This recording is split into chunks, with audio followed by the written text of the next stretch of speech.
This is Harold Ridge. I work at East Portland Community Center, and we really miss seeing you all. Right now, I just started doing a little bit of gardening a couple years ago. Started planting my own tomatoes and peppers and different items in my pots. I do pots, so I don't have a lot of sun. But today we're going to do a tomato plant. First, you want to start with a nice big pot. They need a lot of room. Their roots really grow out a lot, and the bigger the pot, the more tomatoes you're going to get out of it. A good thing to have is some compost. You can use any type of compost that you can find at your local store. Just a simple compost. They make different kinds. It depends on.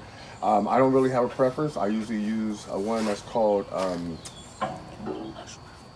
it's a mushroom compost, and I use a basic all-purpose soil for my plants, and I mix it up really good. And I usually add some plant food somewhere after about a few weeks after they're in the pot.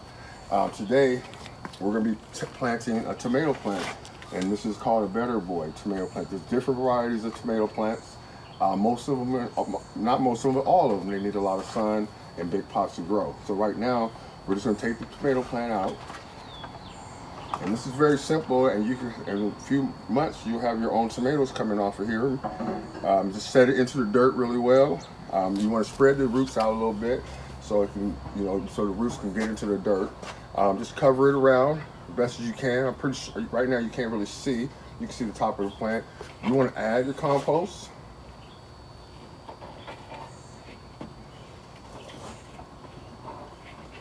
I probably should have had some gardening gloves on, but I don't really have gardening gloves. I have car gloves, so. And you add your soil.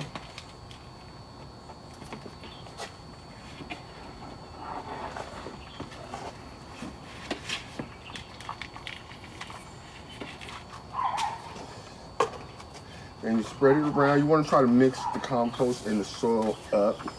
You might want to use gloves, or either if you don't use gloves, make sure you wash your hands right away when you're done. But you want to cover the plant, at least cover most, not most of it, but at least most of the stem that you see up into the leaves. There. And once you get it into the dirt, you don't have to pat it down really hard. The plant should stay there. You want to make sure that you water it really well. They need a lot of water. They don't take a lot of water. They take a daily dose of water, but when you first put them into the soil, you want to make sure you water the soil really well. So right here we just got the watering can, and we're just going to water it really well. And before you know it, you will have tomatoes. It's very simple. A lot of sun, big pot, soil compost mix, and you will have tomatoes before you know it. And here you go. That's our tomato that we're growing. It's a Better Boy tomato. Put your label in there because you don't want to forget what it is. I have other tomatoes that I'm growing, and we're growing peppers also. I hope you enjoy the video, and hopefully you can grow your own fruits and vegetables. Thank you. Bye-bye.